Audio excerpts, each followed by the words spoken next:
what's up, YouTube? How's it going? We should be live now. We are doing another day practicing linear algebra. Today is June 27th, and I'm really excited about this. This is actually, I think, my favorite chapter in this book. So we are working through this incredible book by Fraleigh and Beauregard, and we're now in chapter 8 out of 10. There are 10 chapters in total, so soon we will be moving on to the next book again. Eigenvalues, this is one of the core ideas in linear algebra. If I've got a vector V, and I have a matrix A, well, more so, if I have a matrix A, can I find a vector V, which, after being transformed by the matrix, it becomes a scaling of that same vector. So the vector stays on the same line instead of rotating or transforming in some other way. Yeah, let's go. Eigening, more eigening. Yeah, but dude, this is the pretty chapter. This is where we get to some like really nice, pretty applications, bro. Like, I wish I'd grabbed my Shilov book back there, but we're going to be talking about conic sections. Like, this thing is literally on the cover of Shilov's book. Like, we're going to be talking about conic sections and how we can represent conic sections as quadratic forms, and then applying some of the theory of eigenvalues and eigenvectors to being able to sketch conic sections. Dude, this chapter is really pretty. And this is new for me, too. This is new. This section is new. So some people out there are criticizing. They're like, dude, why are you relearning the same math you already know again and again? It's like, because I'm actually learning this for the first time. So, first, diagonalization of quadratic forms. Let me get chat up on the screen. Here we go. Applications, I have no idea what such a thing is. I know, but this is applications to geometry. You know, like in this book, the applications, literally the applications section is actually just like, okay, let's apply linear algebra to graphing ellipses and squares and hyperbolas. It's like, dude, that is not an application. Like, when I hear application, I think of solving some sort of engineering problem. Bro, like, this is a pure math book. Like, this is actually just like straight up, let's learn about quadratic forms, like applications of eigenvalues. Let's learn about quadratic forms. So we're probably mostly going to be in sections 1 and 2. We might get to section 3 and section 4. I don't know. Those actually are a little more application-y, but not really. Even those are still very pure math. So here's our first problem. Diagonalization of quadratic forms. Heck yeah. Find an orthogonal substitution that diagonalizes this quadratic form and find the diagonalized form. Okay, so how do these problems work again? So first, let's recall the core theorem that every real symmetric matrix is diagonalizable by a real orthogonal matrix.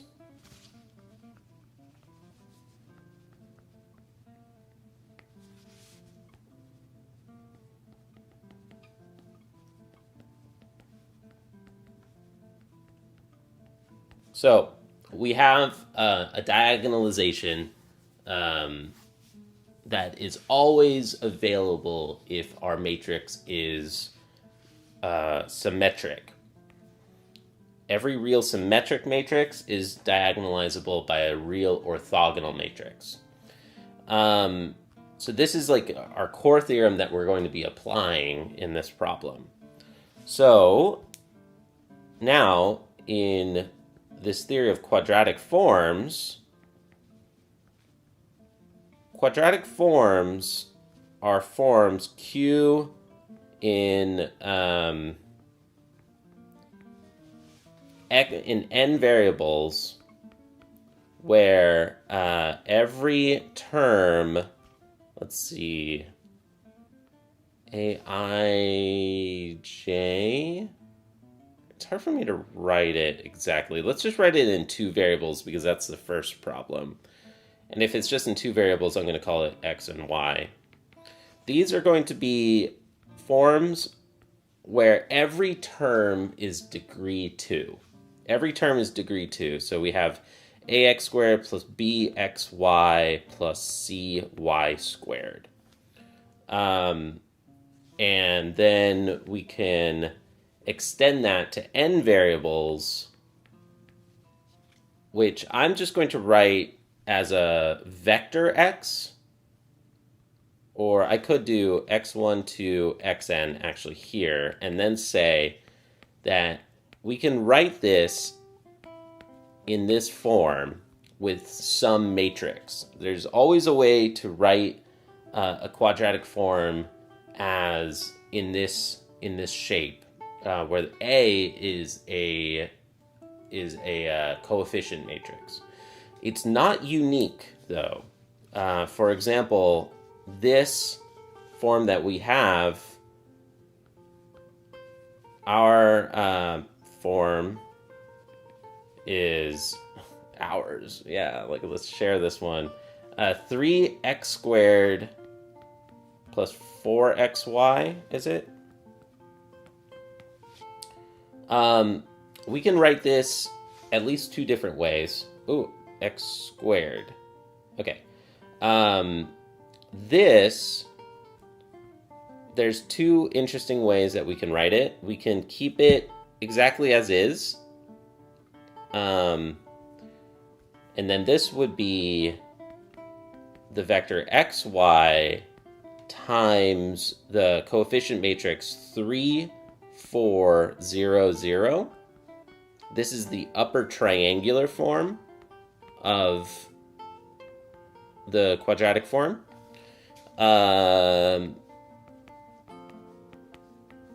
If you work this out, you'll see that, yeah, we'd have, just to see it really quick, xy times 3x plus 4y, and then this then is x times 3x plus 4y plus 0. And this is just 3x squared plus 4xy. It's a 1-by-1 matrix now, and we just treat a 1-by-1 as the equation itself, I suppose. Did we prove this theorem? I wasn't here for a while. No. I think yesterday we didn't get to proving the theorem, or a couple days ago. Yeah, but we've definitely stated it many times. Yeah, we haven't proven this theorem, unfortunately, but we're using it a lot. So this is one way. This is like the upper triangular.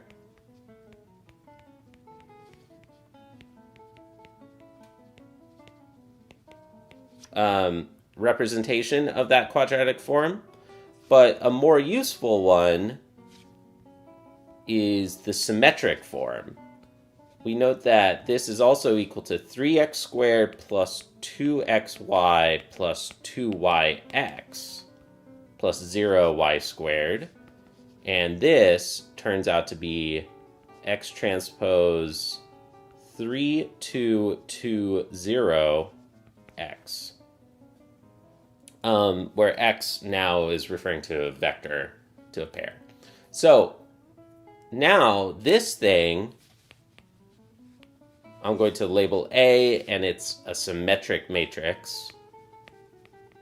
So then therefore there is a... Oh, wait. Did I show this next one? After we work this problem, we're going to do something very similar for this. And we're going to be plotting, Yeah, we're going to be plotting conic sections and actually graphing conic sections, which is super cool. It's like middle school freaking math, like graphing things, which is always nice and fun and visual. But applying some linear algebra to be able to graph some, trickier shapes or trickier graphs. Okay. So we diagonalize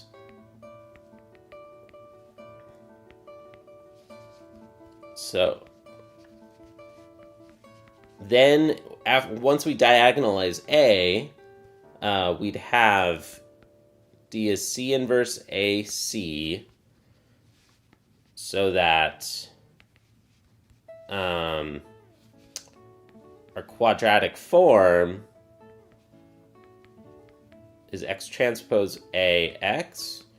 Once we find this diagonalization, which we know exists with C orthogonal,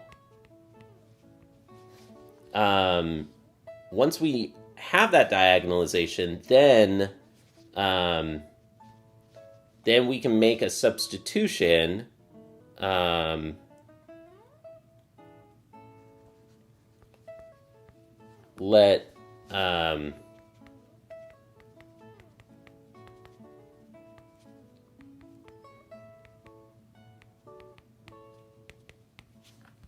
once we have that, once we find the orthogonal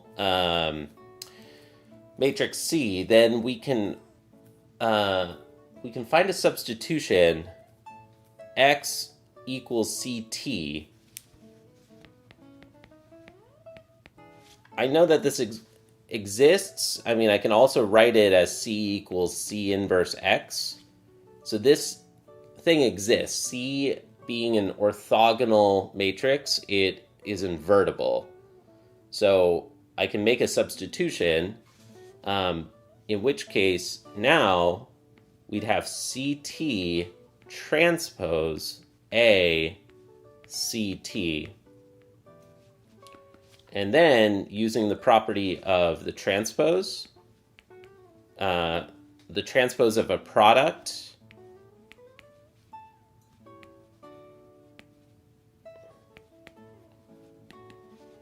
now, because C is invertible, not because it's invertible, but because it's orthogonal, its inverse is the same as its transpose, right? So then we have this, and then now we are in the form of C inverse AC. So here's our diagonal. There's the diagonalization. C inverse AC equals D, and then therefore this turns out to be what is this? D1 T1 squared plus D2 T2 squared. So, in this process, we went from a form that has some pesky cross term, those like annoying middle cross terms that are kind of annoying to deal with. And we found a way to rewrite in a way that removes that middle cross term, which is neat. So T1 and T2 are themselves expressions in terms of X and Y. It might be like X plus Y quantity squared and X minus Y quantity squared, or something like that. But this is the basic recipe, the basic idea. So we continue. A we found was 3, 2, 2, 0. So then we find the eigenvalues and eigenvectors of our matrix A. So we do that first by finding the characteristic polynomial, good old classic diagonalization approach. lambda minus 3 minus 4, lambda squared minus 3 lambda minus 4, which is lambda minus 4 lambda plus 1, right? Okay, so we got the characteristic polynomial. Therefore, our first eigenspace corresponds to eigenvalue -1 is the null space of A minus lambda I,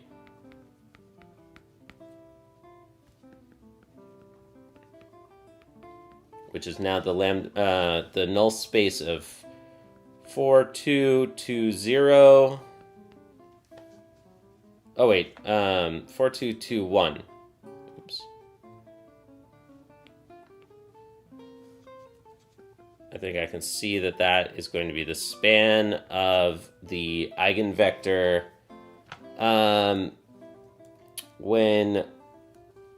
so the two rows are scalings of one another, as we'd expect. When y is 2, then x is -1.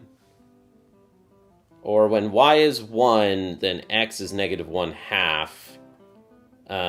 So I prefer to think of this as 1, -2.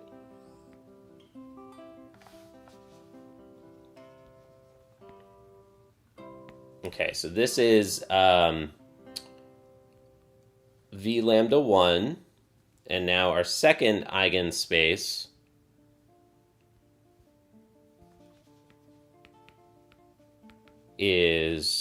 corresponds to eigenvalue 4, which is the null space of A minus 4I, which is the null space of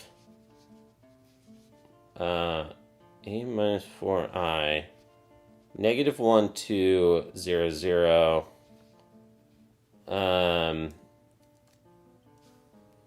Maybe I shouldn't jump ahead that far. -1, 2, 2, -2. Something feels wrong there. 2, -4.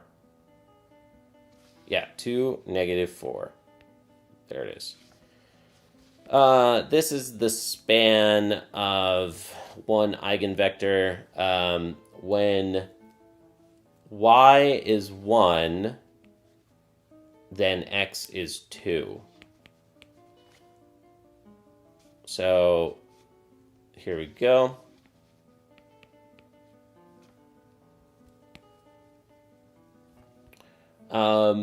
Let's see. Yo, what's up? We got Leo in the chat. We got a bunch of people in the chat today. What's up, everybody? Y'all are talking about some nerdy stuff, dude. Clifford algebras? What is that? What is that? Sylvester's law of inertia. Bot periodicity. Nice. I don't know what you all are talking about. That's cool. That's cool, though. I love it. Cross terms are spoopy. They show up in the Schwarzschild metric and some coordinate frames. Never heard of it. Never heard of it. Ooh.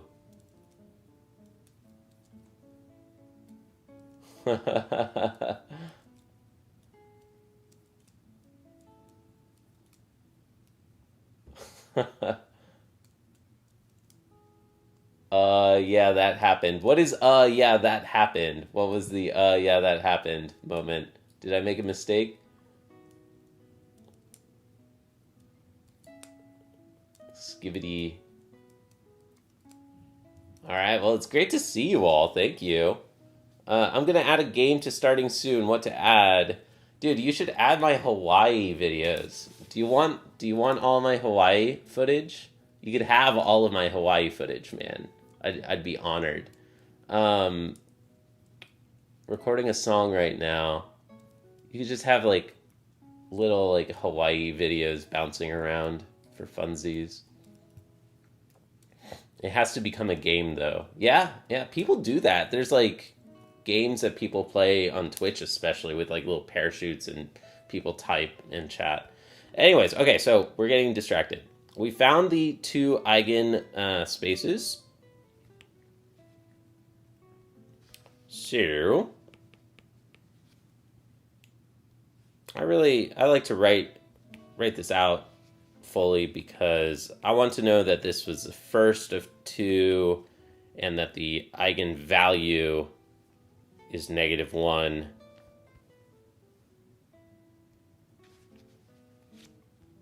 V lambda 2 V4 is span of 2, 1. So there's two eigen spaces, and they're the span of these two eigenvectors. Then C well, first, let's see. Then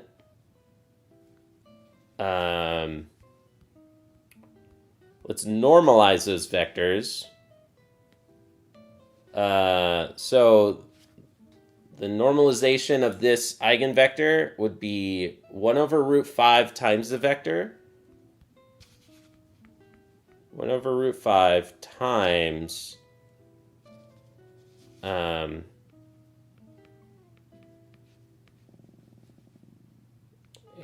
1 over root 5 times the second vector as well, 2, 1. Then this forms an orthonormal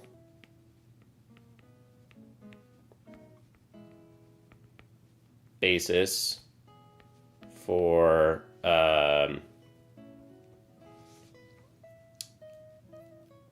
the eigenspaces, or for, really, I know it's for R2. I don't know if that's necessary in the phrasing of this proof right now, but I'm just going to omit this part. This forms an orthonormal basis. So C being 1 over root 5 times 1, -2, 2, 1 is an orthogonal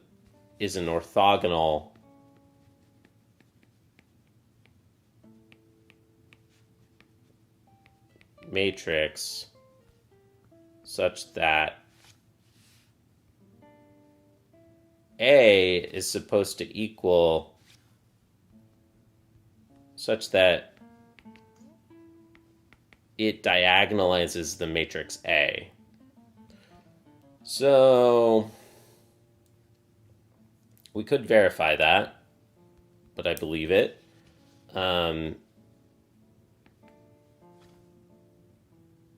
D is -1, 4 along the diagonal.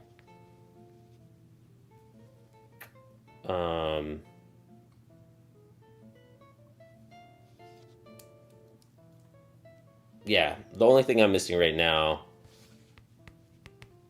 here is just writing D -1, 0, 0, 4.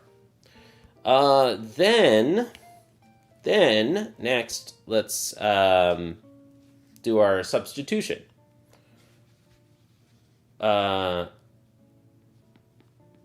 Then let x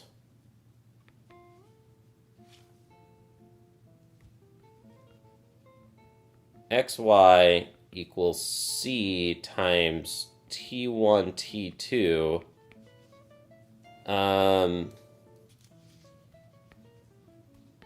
So this is our orthogonal substitution. So then let's run through this derivation again.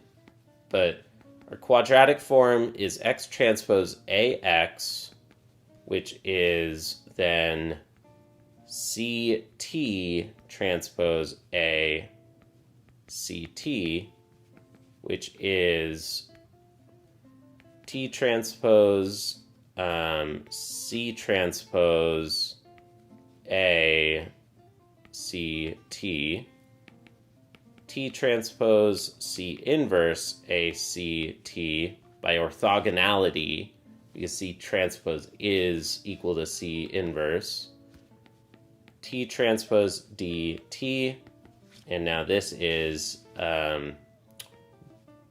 D1 T1 squared plus D2 T2 squared.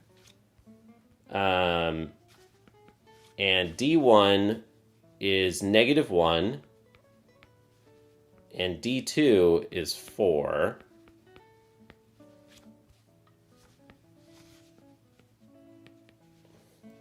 Where xy is 1 over root 5 times 1, 2, -2, 1, 1, 2, -2, 1 times T1,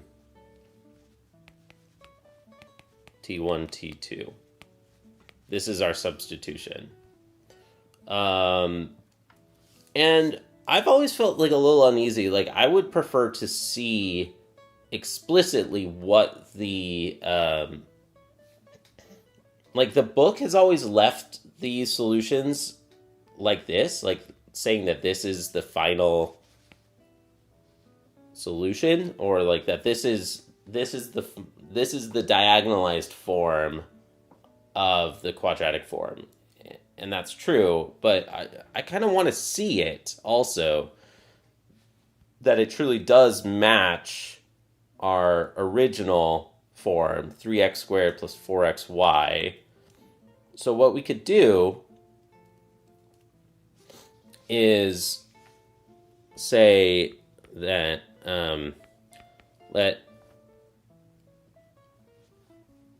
we notice that this forms two different equations. We could either express T1 and T2 in terms of x and y, which I kind of prefer, or we could go the other way around. Express x in terms of T1 and T2, and y in terms of T1 and T2, and start from the original equation and then come to this point. But since we've gone this direction so far, I like to instead express T1 and T2 in terms of x and y, and then go back and check that it worked the same.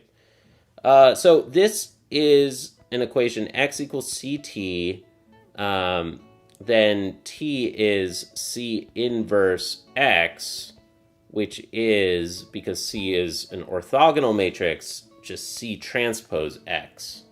So this is going to be the easiest way to compute the fact that we'd have T1, T2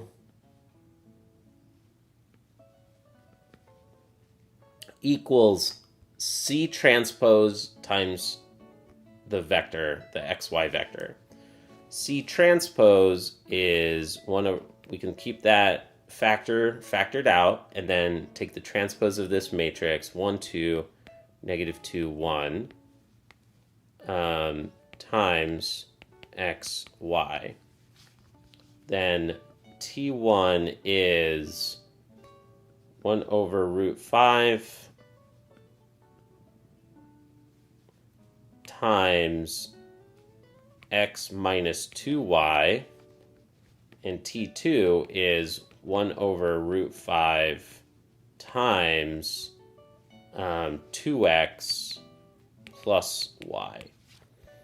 So, to me, this is like the final, like, QED moment. To me, this is the final QED moment of these problems. like, I want to say, finally, therefore, 3x squared plus 4xy is equal to, remember, it's lambda 1 times t1 squared. So lambda 1 was -1 times t1 squared. We have 1 over 5 x minus 2y t1 squared plus lambda 2 times t2 squared.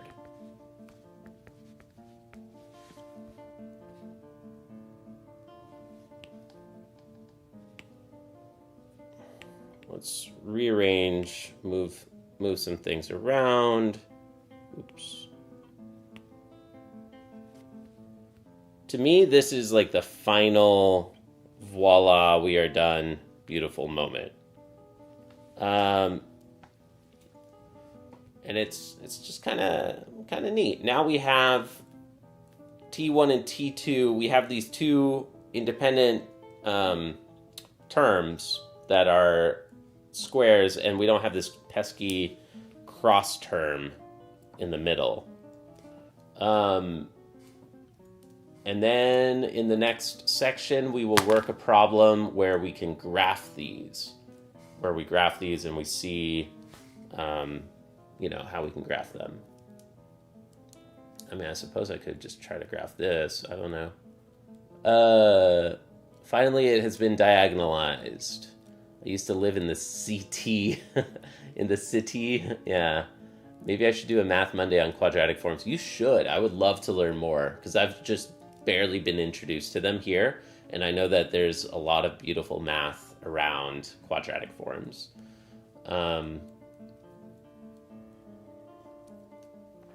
Ooh, maybe I should finally do a write-up on geometric algebra from my perspective after all this advertising. You should. I might read that on stream. That sounds interesting. Just because you've been such an advocate. Like, dude, do you have like a vested interest in some way in like geometric algebra succeeding? Cool. Well, I believe that we're done. Find an orthogonal substitution. We did that. Really, we did that.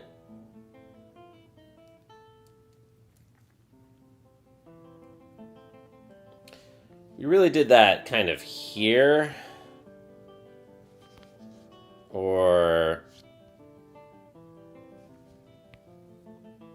here. Like, this is the substitution.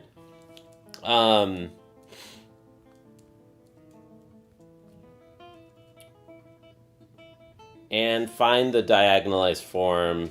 The diagonalized form was negative t1 squared plus 4 t2 squared.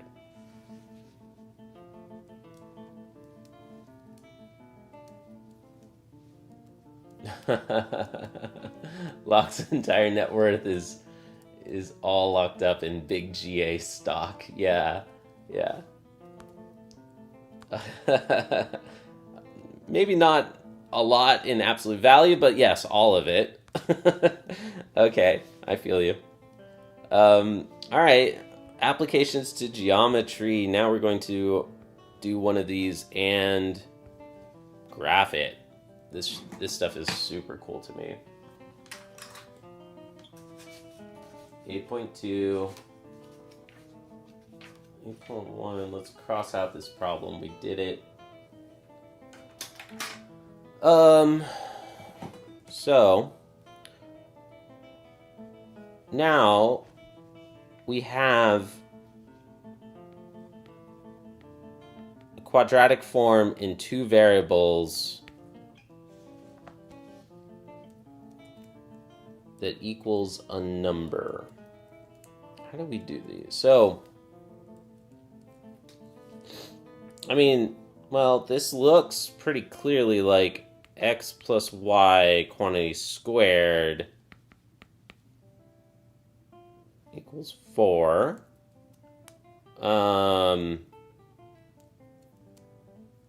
Right?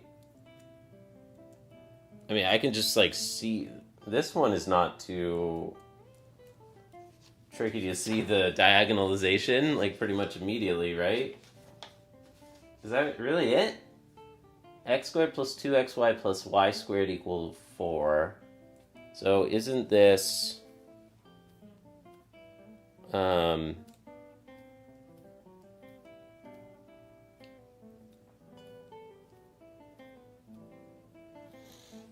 yeah, I mean, I'm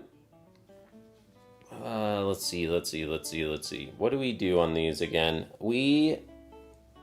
On these problems, we're going to be plotting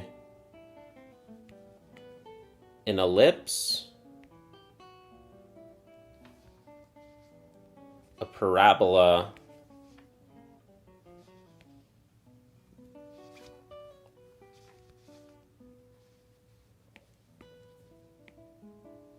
or a hyperbola.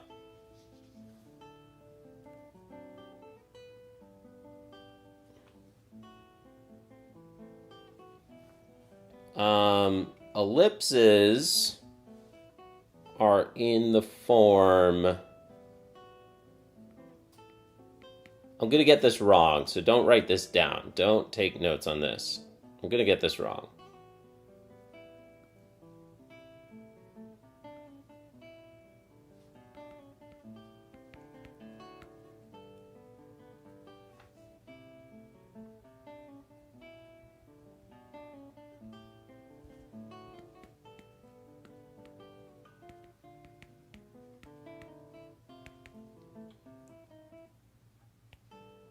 Is it this?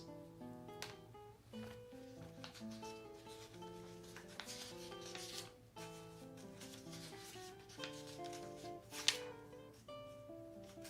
doesn't feel right.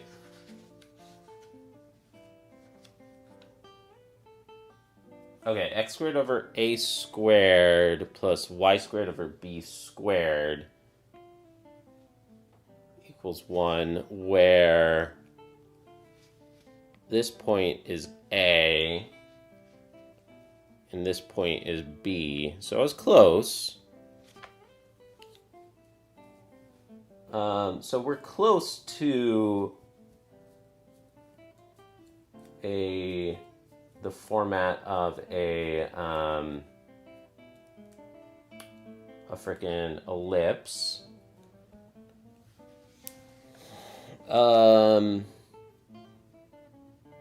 And you can shift that around and translate it as like x minus h squared and y minus k squared.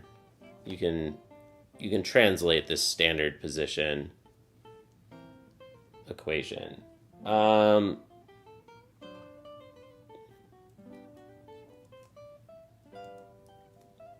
Then what's the standard form? I mean, I'm so used to thinking of a parabola as y equals x squared.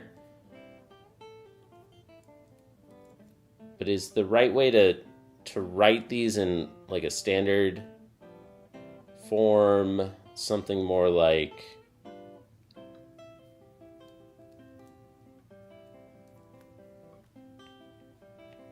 ax squared minus y equals 0 or something like that? Or what is the format of a parabola?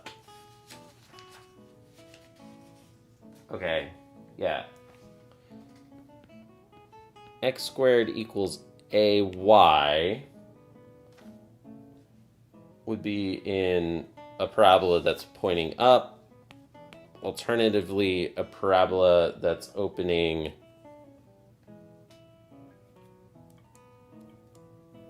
to the right, let's say, is y squared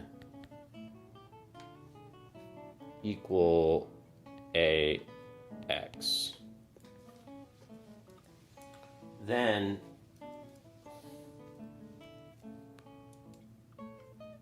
And then we've got this last one, which I'm only going to plot. Okay. Maybe I should memorize the other one instead of up and down. Maybe it's better to memorize this one instead. Because this is going to stick better in my head, that it's x squared over a squared minus y squared over b squared equal 1. So I was thinking that the x squared minus y squared form was up above and below the y-axis, but I guess I got that wrong. So now I'll try to remember this box, and we get this by plotting, A and B are again in these two spots of the x and y axes, and then they form a rectangle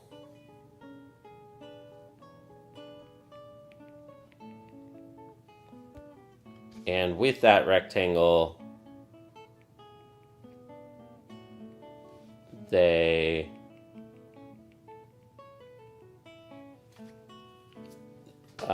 create these asymptotes that I like the little bugs you draw in. Yeah, they do kind of look like funny little bugs, don't they?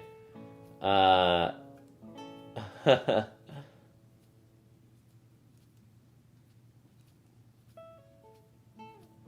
right. So yeah, a bunch of little funny little bugs.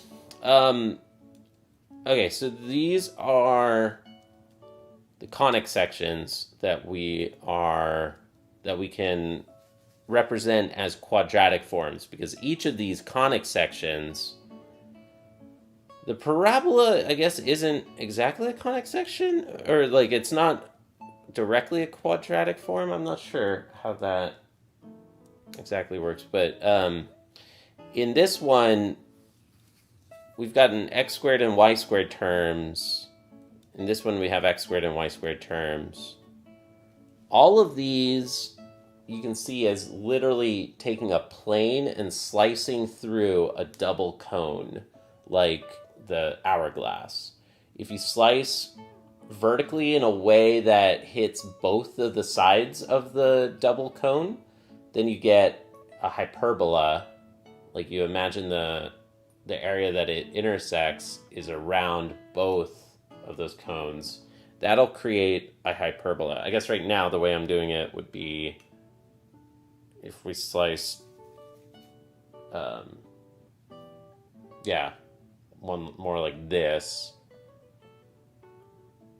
Is that right? I'm having a hard time seeing this.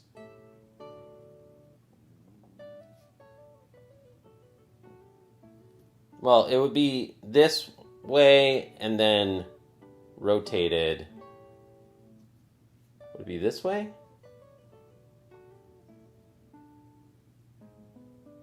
No. In any case, with that, if you slice vertically and hit both of them, you get a double parabola thing, like a hyperbola.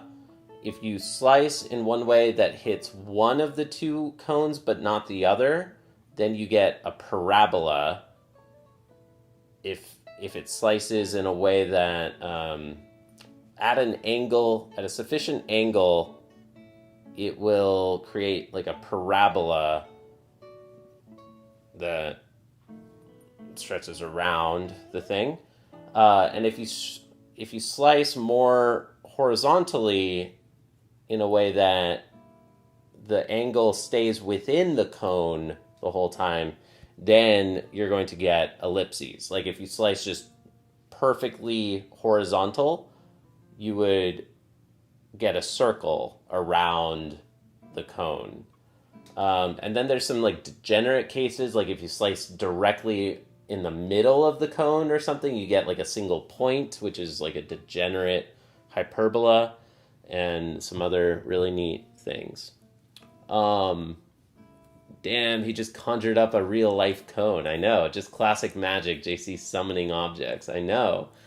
So what is the angle for parabolas? Very rare. Measures 0. What? This is why in practice one does not get parabolas for orbits in space, etc. Ooh, interesting. Circle and parabola are measure 0 ones. Ooh, interesting. Yeah. There's only like one very special angle that can get you a circle or... Yeah, interesting. A circle or a parabola, because like more generally you're going to hit like the entire cone, I guess. In projective geometry, a parabola looks like a circle tangent to the horizontal line. Ooh. So generically, you wouldn't expect it to happen. You look like a circle tangent to the horizontal line. Yeah, okay. All right, so anyways, there's just like a little mini rapid fire intro to conic sections. And I think I can already see that this is, we can rewrite that equation as x plus y quantity squared equals 4. Then can we just stretch the... Oh yeah, if... Yeah, then... Oh, okay. Then we have some substitution where x plus y quantity squared divided by 4 equals 1, right? And now, then it's in this format. We'd have a circle. This creates a circle given... Oh, wait, a circle? Is that a circle? No, this is...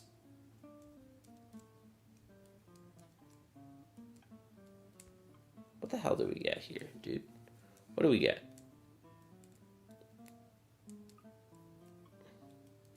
We just get 2 points, right? I think we do just get 2 points. Because then this is some sort of like degenerate... I think that this is a degenerate parabola. I think we get a degenerate parabola with this one. And I think I may have solved this problem on the plane the other day, actually. I think I've already worked this problem. Let me find out.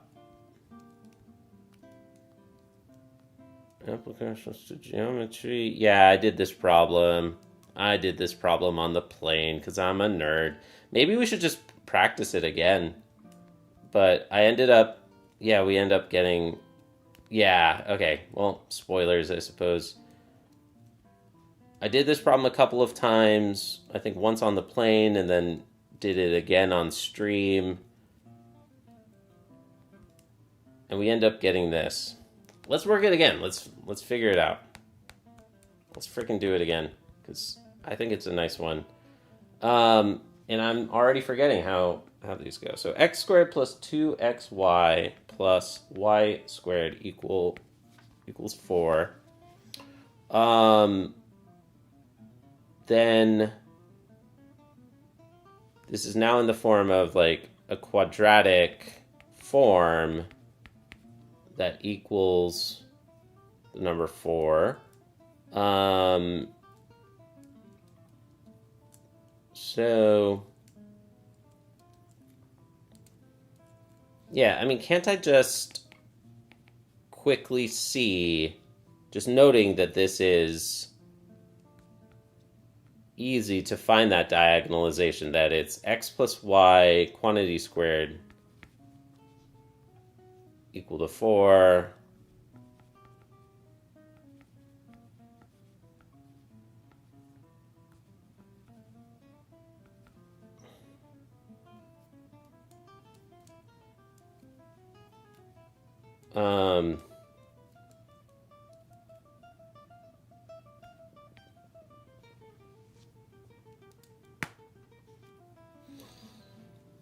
Oh, wait. Wait.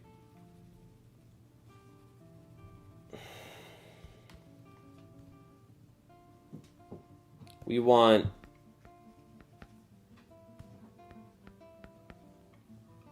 I think that this is more like in the form of this.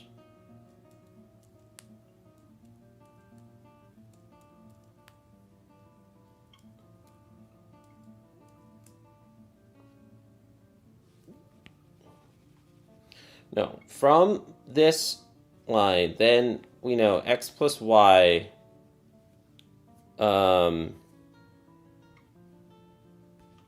is going to be plus and minus 2. Right?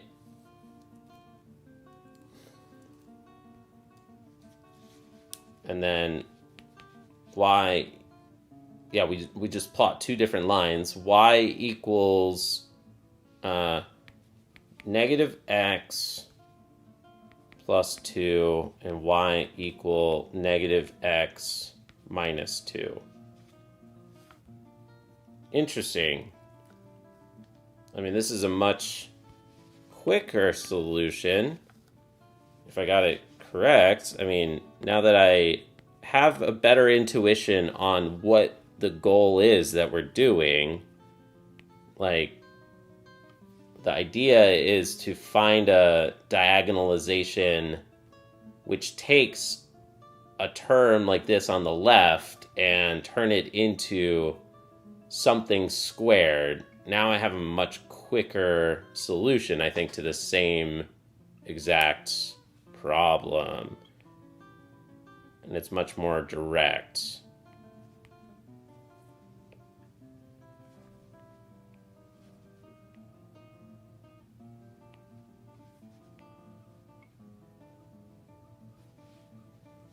So I don't know if I am really using the approach this time around, but we got to the same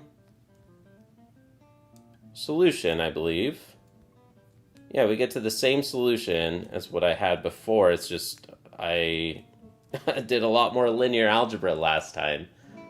Can we say all the matrices are just the linear transformation of the basis vector? Let me think on that.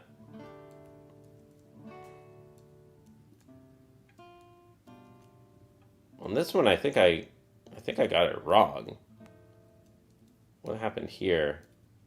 Positive signs. This time I got it correct, I believe, with negative signs.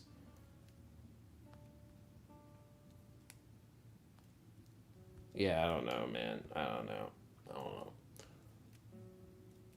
Sometimes I wish I was a plane. Whoosh! Yeah, that sounds lovely. Okay. Let's get one that's like a little bit more interesting, and then I will have to actually work through the diagonalization process. 8.2 is an application to geometry, and we have x squared minus 2xy plus y squared plus 4 times square root of 2x equal to 4. Okay, so now we have quadratic form plus a linear form equal to a constant. How do we do these? So now there's something about completing squares if needed.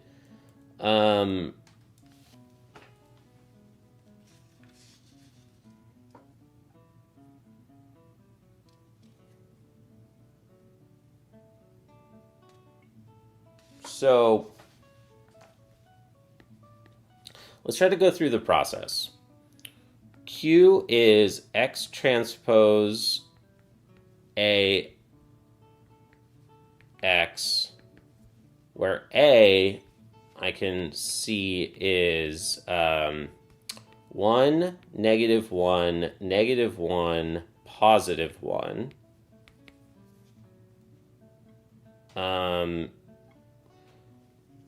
So we diagonalize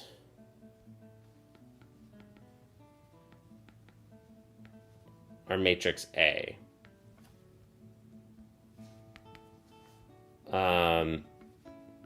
By finding the characteristic polynomial, lambda minus 1 squared minus 1, which is lambda squared minus 2 lambda plus 1 minus 1.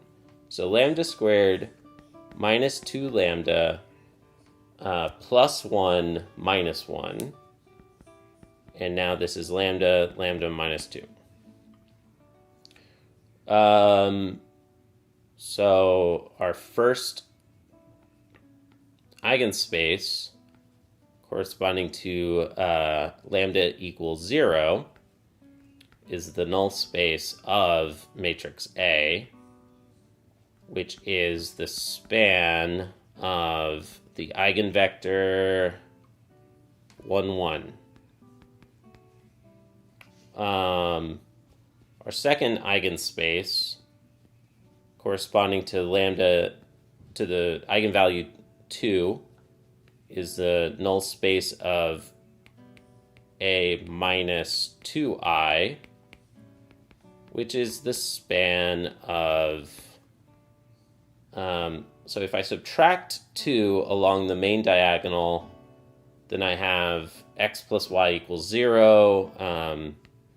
So our eigenvector is going to be 1, -1. So we have an orthogonal matrix C being 1 over root 2. I see that both of these have length square root of 2. So I'm going to factor that out and then write the eigenvectors in the first and second columns. And our matrix D is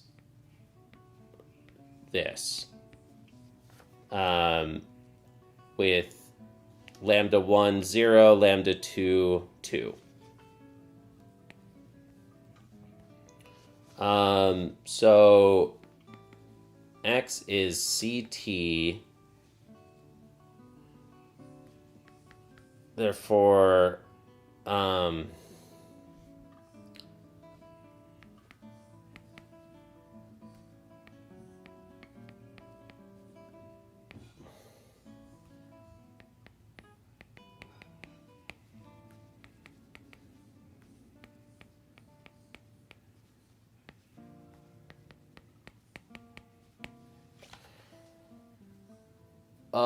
yeah, we use our substitution. So X is going to be 1 over root 2 dot product of that first row with T1, T2 will be T1 plus T2. And then our substitution for Y is 1 over root 2 of T1 minus T2. Then our quadratic form is going to be d1 t1 squared plus d2 t2 squared. Since d1 is 0, this is just 2 t2 squared.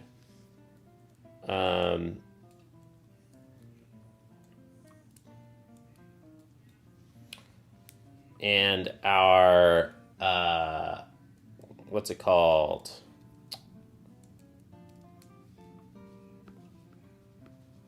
Our graph is, or yeah, I guess the conic section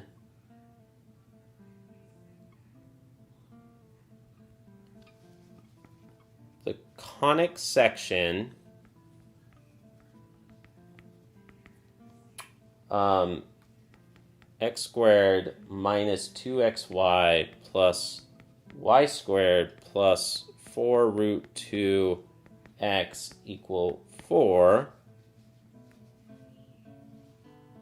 is then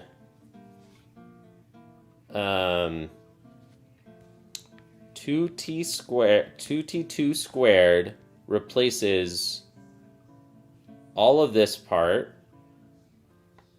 but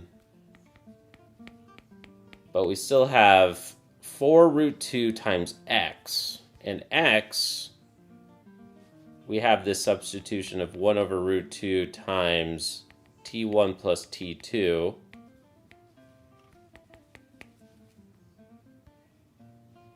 So,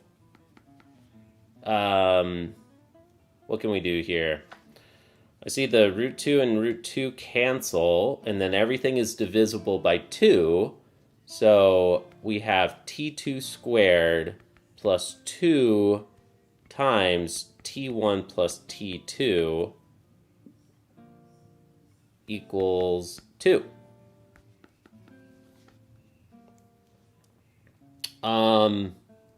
Now,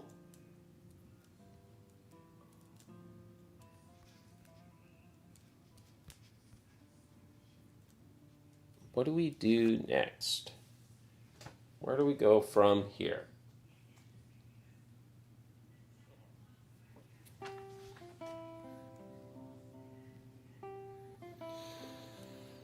Where do we go from here?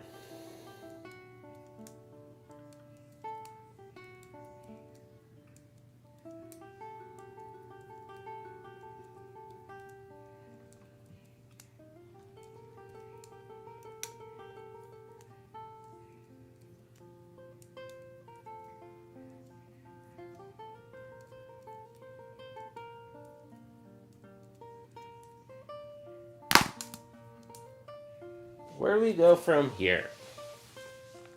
Gotta head out. Take care, Rod. Take care, dude.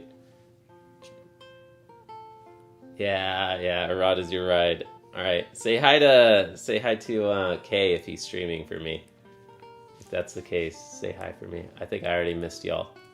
What do we do from here? I think we do some sort of completing the square thing. But how do I see this as...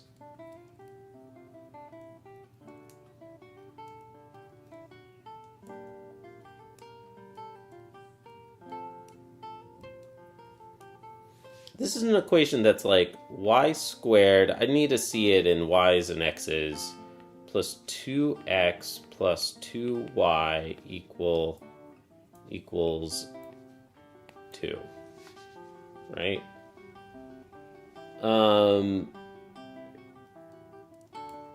So I suppose I can solve all of this in terms of x, like x is then -1/2 y squared, -1/2 y squared minus y plus 1 or something.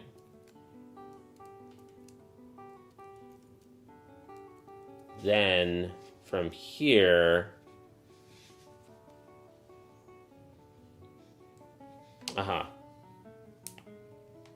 now we're getting into the parabola form, I believe.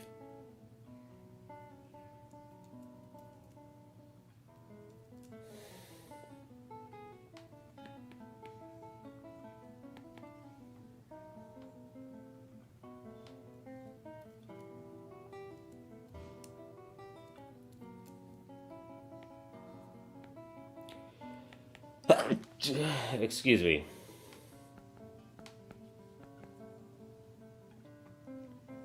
Now we're getting closer to the y squared equals ax form of a parabola.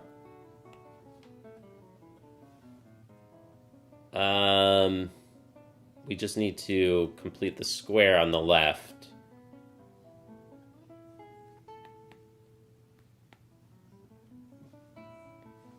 So we want to turn this into y plus 1 squared, because y plus 1 squared would give us a y squared and a 2y. But the problem is that this expands as y squared plus 2y, which match here, but it doesn't match in the last term. The last term of this would be plus 1, whereas here we have minus 2. So, yeah, the way that we complete the square is we add the term that we need in order to complete the square and then subtract it.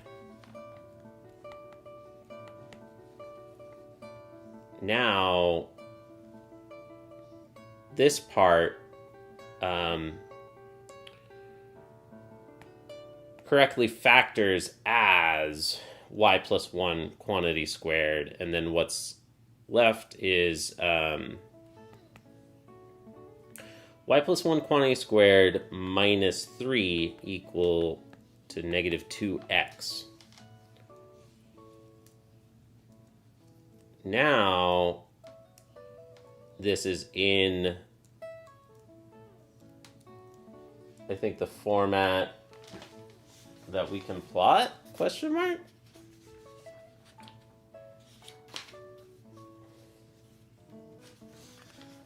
Like, I can...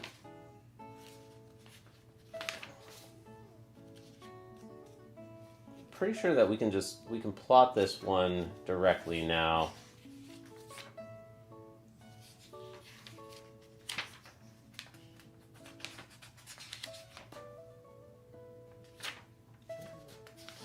Where is it? Parabola.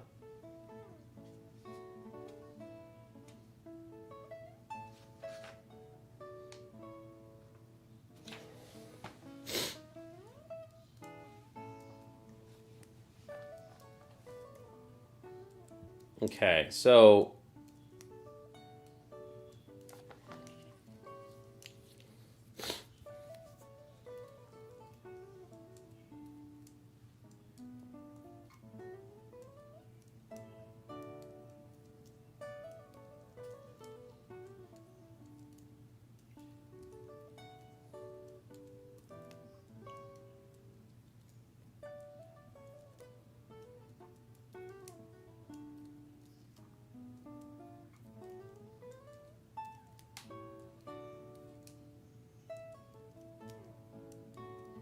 yeah. What are we quadraticing? I kind of joined in the middle. Yeah, no, I'm not going to get hijacked for a whole stream. We are graphing this equation. We're graphing this, which we see as like a quadratic plus a linear equals a constant. And I'm trying to understand the process on how to do this.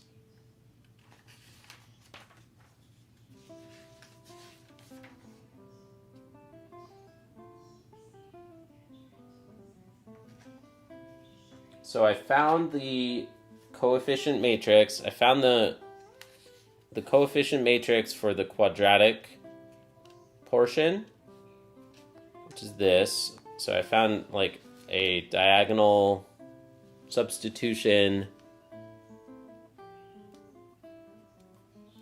And then we got to this line.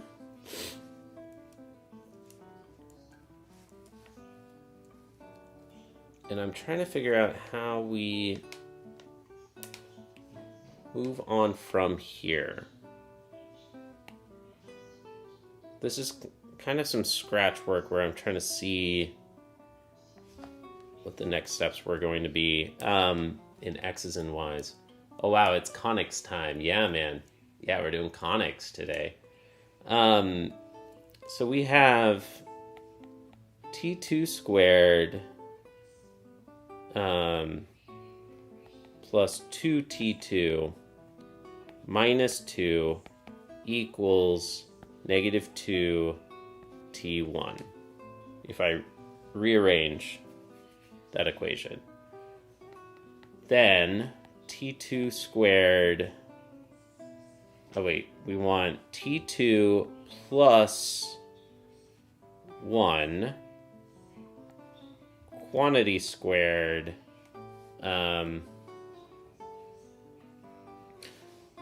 in order to get to this goal, this is the goal that we want, we need to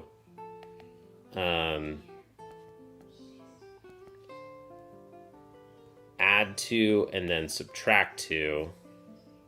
Oh wait, no, add 1 then subtract 1. Wait.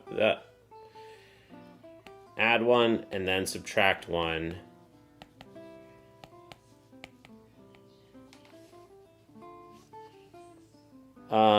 So t2 plus 1 quantity squared minus 3 is negative 2 t1.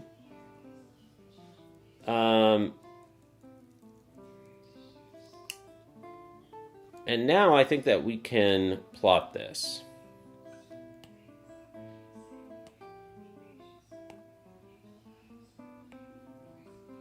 To start, let's keep our lives simple and just think about the T1, T2 axes. And then we will find the rotation and plot it in the right area of the plane of the XY plane. So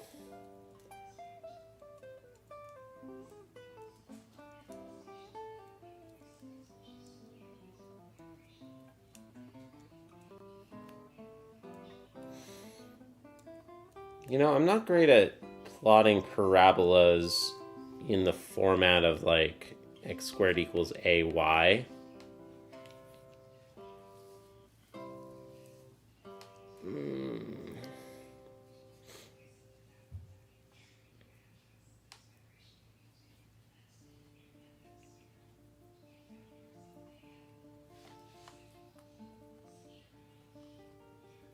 Okay, I need to get better at plotting these, dude. I need to practice, I think, more sketching conic sections, but here is an application of sketching them. So one way we can always do something like this is with a table, right? Like if I can choose T1 and T2, if I choose T1 to be 0, then I can try to figure out what T2 will be. So at T1 equals 0, then T2 plus 1 squared equals positive 3. So if T1 is 0, then the right-hand side is 0. I add 3 to both sides. Then I have this. Then we get T2 plus 1 equals plus and minus square root of 3. So yes, T2 is negative 1 plus and minus root 3. Square root of 3 is greater than 1, less than 2. So one of these is going to be positive and one is going to be negative. But what I wanted to check is that when T1 is 0, there's 2 T2 values. One of them is slightly positive. One of them is going to be more negative. It doesn't matter exactly what they are, but let's find out. Negative 1 plus square root of 3 is 0.73. There are 2 plots in this relation. 0.73 approximately and negative 2.73.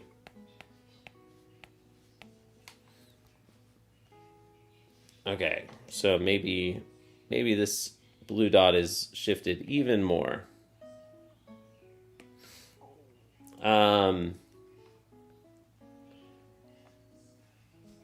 If T1 is 1,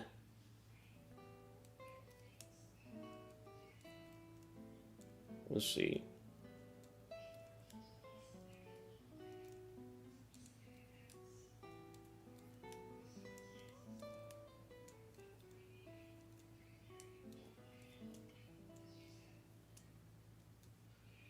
Yeah, I'm not great at. For future reference, standard equation of parabola is y squared equals 4ax, not y squared equals ax. For reasons I learned during JE, but now I forgot. Ooh. I don't remember. Yeah. I vaguely remember learning some of those other forms in high school, but it's been so long.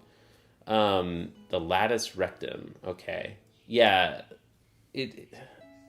I do vaguely remember these things, and I'd have to relearn them. In this book, the form that they're writing is y squared equals ax, and x equals ay, or x squared equals ay, and y squared equals ax. But I felt like something is missing on this. Yeah, I want to learn this a bit better, but in any case, I think I've convinced myself that, dude, this is going to be a parabola that is opening to the right somehow.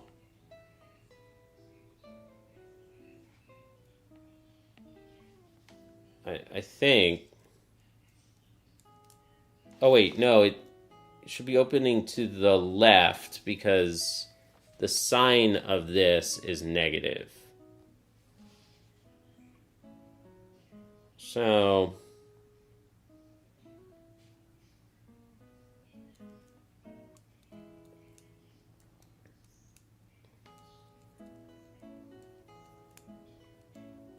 I think at the midpoint between those 2 points, it should be 0, right? So somewhere over here, it's 0. And I think it's going to be opening to the left.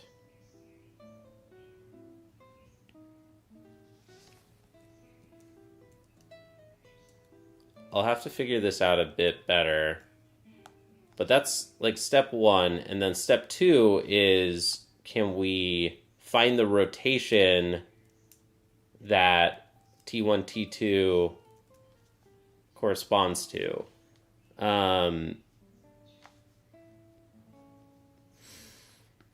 T1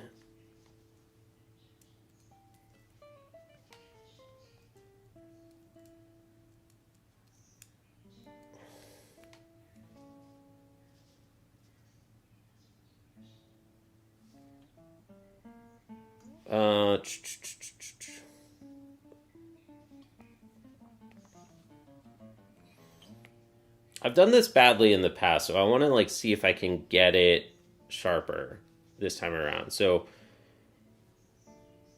we have x equals ct, therefore t equals c inverse x, which is c transpose x. Therefore, T1 is going to be 1 over root 2 times the matrix 1, 1, 1, negative 1. Wait. Oh, yeah.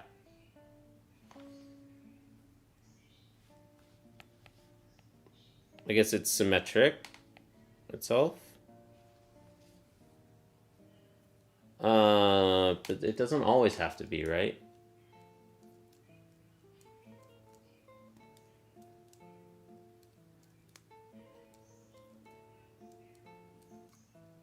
Yeah, okay. I need to do the shifts within. Yeah, that is my goal, isn't it? My goal is to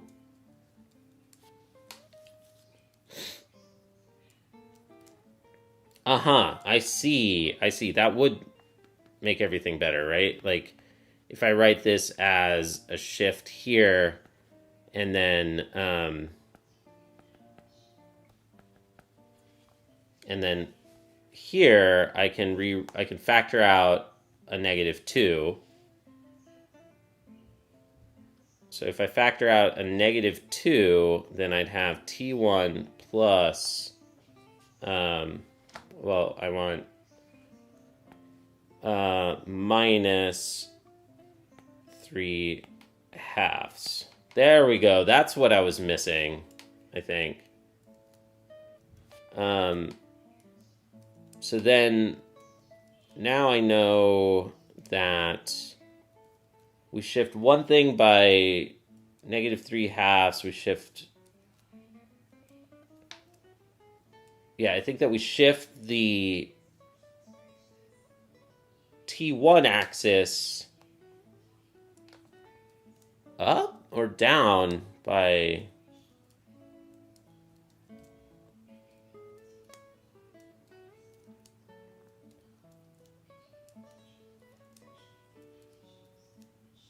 It looks like it should be shifted... Like, the way I graphed it, it looks like it shifted down, but... Oh, maybe...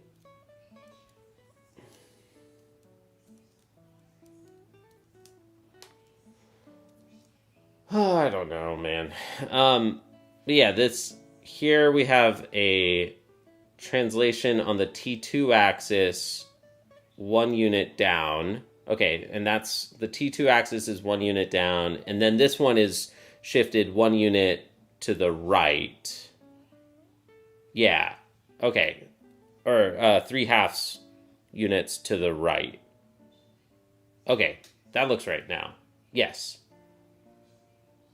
That matches this, which the vertex is to the right and down of the origin. I see. I see why that works. Then back here,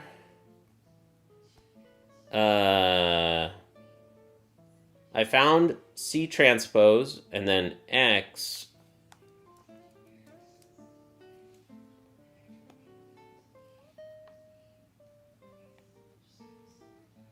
Right now I'm just writing out T1, T2 is that with X, Y. Therefore, T1 is 1 over root 2 times X plus Y, and T2 is 1 over root 2 times X minus Y. And then I think that from here I can see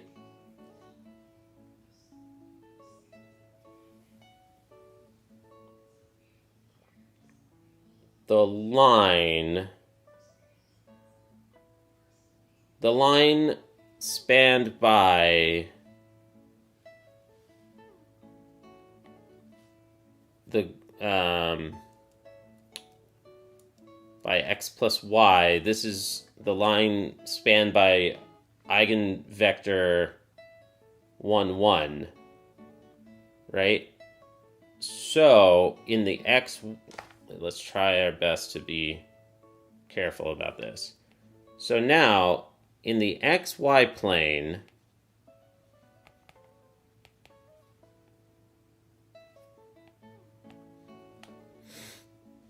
we have the T1 axis. Maybe I should just plot it in a different color, blue. We have the T1 axis, which corresponds to the line X plus Y.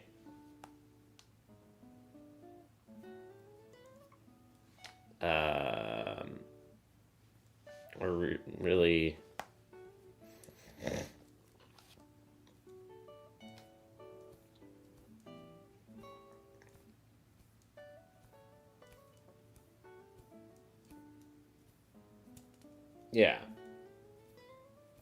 like we can,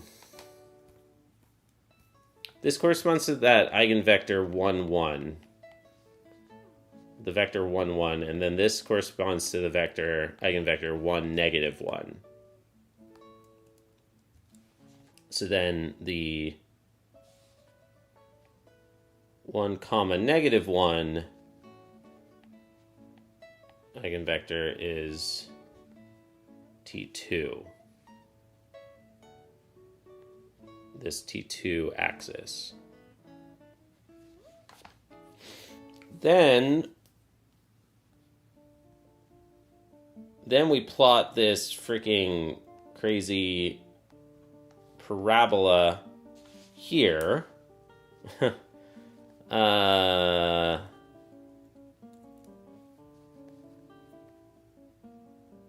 I'm not super duper great at this at the moment, but we plot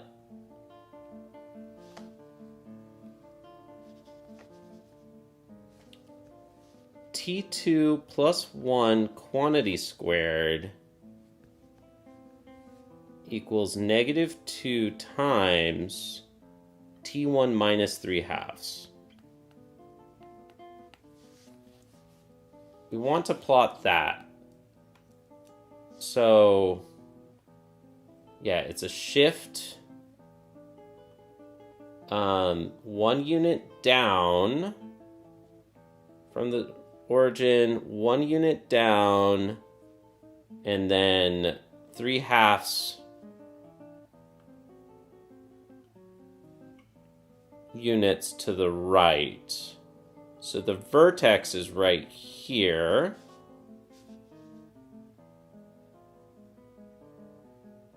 It opens to the left, and the scaling factor is 2.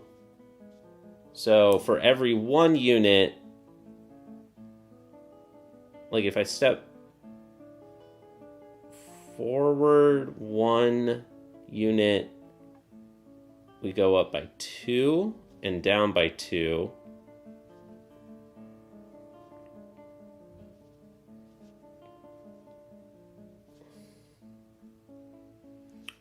And then instead of shifting up by 4, we shift up, or our next point is going to be plus 8.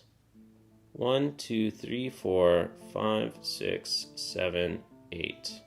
If I understand correctly. I think it's a, oops.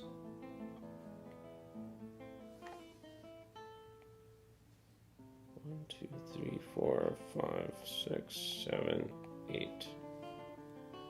Kind of crazy talk.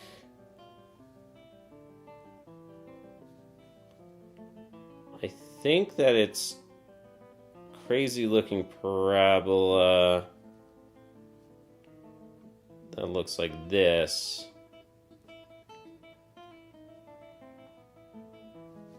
Or am I? No, I got that backwards, didn't I? Yeah, I got that. I got this backwards. Oops. Okay, so I feel great about the vertex.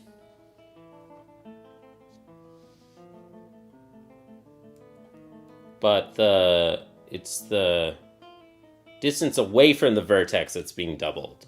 Yeah. So if I step 1 unit in one direction this way, it would go here.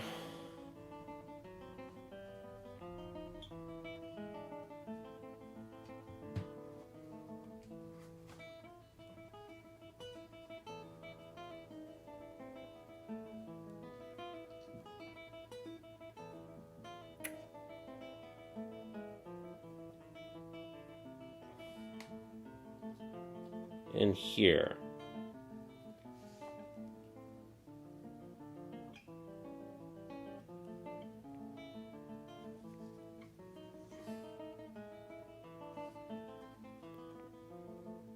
This circle should move just a little bit. I think like over around here. Yeah, I think that our parabola looks something like this.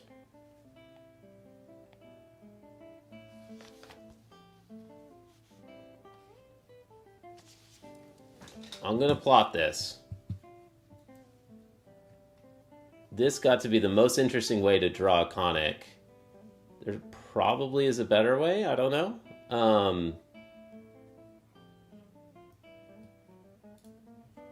Let's see.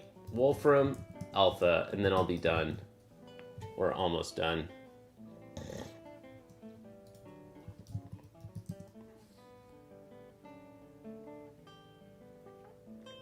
We want to graph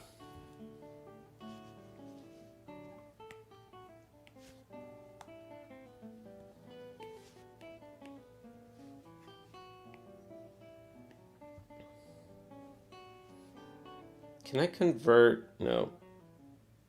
Oh, wait a minute. Look at this. Nah, I have to pay for that, don't I? Okay.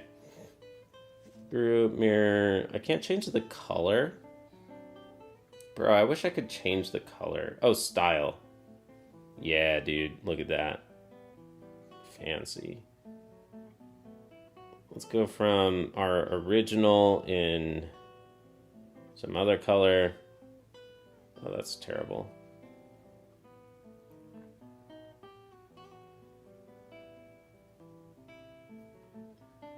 We went from that original form to this form.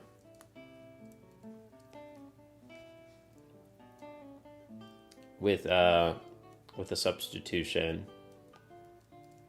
And so if I try to plot that original using Wolfram alpha, we'll see how close I was. Did I get the general shape of it correct? X squared minus 2xy plus y squared plus 4 times square root of 2 times x equal 4. Yeah, dude, I think I got it. Kind of. I mean, I got the right direction. And I got the shift. I got the vertex in the first quadrant correct. Yeah, dude. I think I got it. Nice. So I got the correct direction, that it's going down in this direction. I mean, they drew it definitely a lot closer to the y-axis than I did, so I got something a little funny there. I think maybe I shifted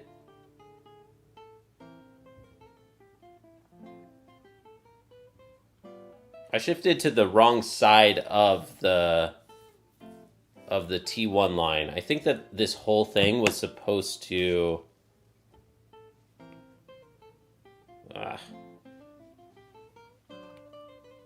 I think that this whole thing should have been over here, actually. I think I shifted in the wrong direction, but I was coincidentally close.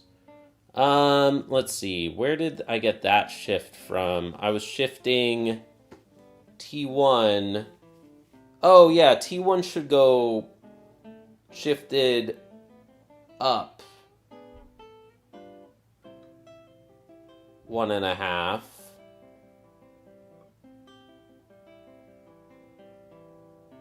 Well, I thought I did that. Okay, I did do that, but then T2 should shift. I thought T2 would shift to -1.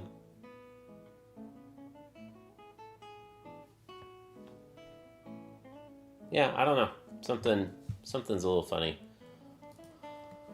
I'll have to... Let's see. Why... Like, it really looks, based on Wolfram alpha,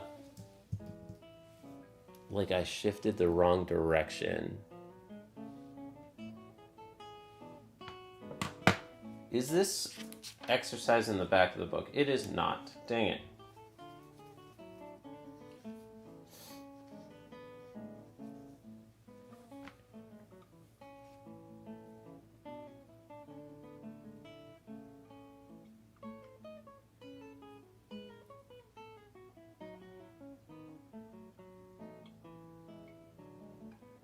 Hmm.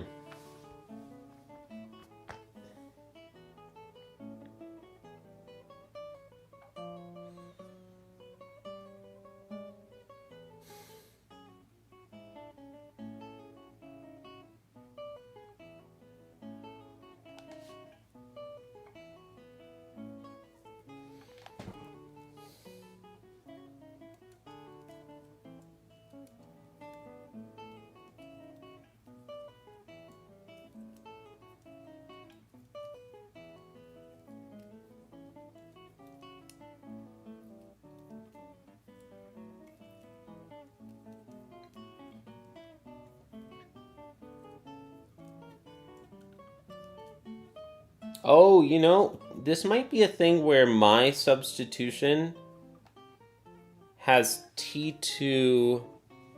This is what's happening. I see it. Yeah, my substitution, I think, has T2 pointing down. I was just assuming that T2 is pointing in the other direction. But no, I think that Yeah, I'm pretty sure that right now T2, positive T2 is going down the page. In which case, like, how can I verify that? It's because at the moment, I'm using the eigenvector 1 comma negative 1. So 1 comma negative 1 would be pointing in this direction. Like, if x is 1 and y is negative 1, then the positive direction for T2 is going in that direction. So that is causing the issue. So when I shifted by, 1 unit down on T2, I should have shifted 1 unit down, meaning in frickin' this direction instead. So instead of shifting 1 unit that way, we should have shifted 1 unit this way.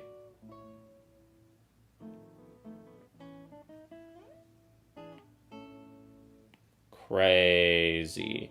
I know, crazy. I don't even know where these were. I think it was this. Yep. Yeah, we just shifted in the wrong direction because of a sign error regarding the direction that the axis points. And now this looks almost identical to what Wolfram Alpha has. Hell yeah, we did it. That's crazy. That's really crazy. I mean, do you know another way to graph a conic like this? Like the original, like x squared minus 2xy. Because, yeah, this idea is that we transformed it into the form of a parabola.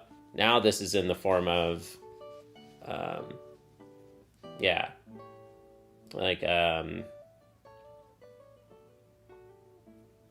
this is like y squared equals negative 2x. Or I could say y squared equals ax parabola form.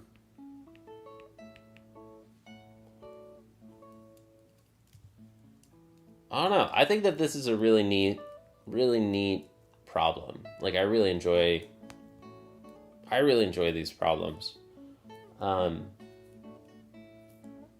Did Bro use Wolfram Alpha instead of Desmos to graph? I don't even know Desmos. What is that? I should, apparently. Desmos can do implicit equations. Nice.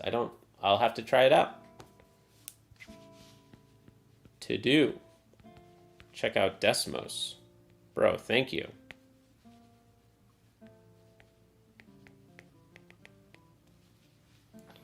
How can one not know Desmos in the age of graphing? Dude, I didn't ever use any of these graphing apps at all when I was in college, like, ever. I I did pure mathematics, dude. Like we never really used any graphing websites or calculators or anything like that. I feel like I've heard of Desmos. Desmos, beautiful free math. Look at that. Oh. Looks nice. Do I have to like download an app for this or what? Yeah, this looks nice.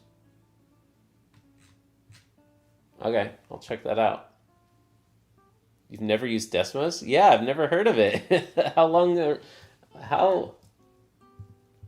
has it been around? Desmos, Wikipedia. Advanced graphing calculator implemented as a web app and mobile app written in TypeScript and JavaScript. You see, dude, like it was launched as a startup at a conference in 2011. Dude, I graduated in 2012 and I was done with math in 2011. Like I was done with math classes in 2011. This is literally after my time as a math major. Yeah. Yeah, this launched after my math degree. Like I had never even heard of it. I've literally only ever used Wolfram Alpha back in my day. It's pure web as far as I know. It also has 3D graphing. Nice. Yeah, let me check this out. Desmos. Let's see if I can quickly get the graph of this thing?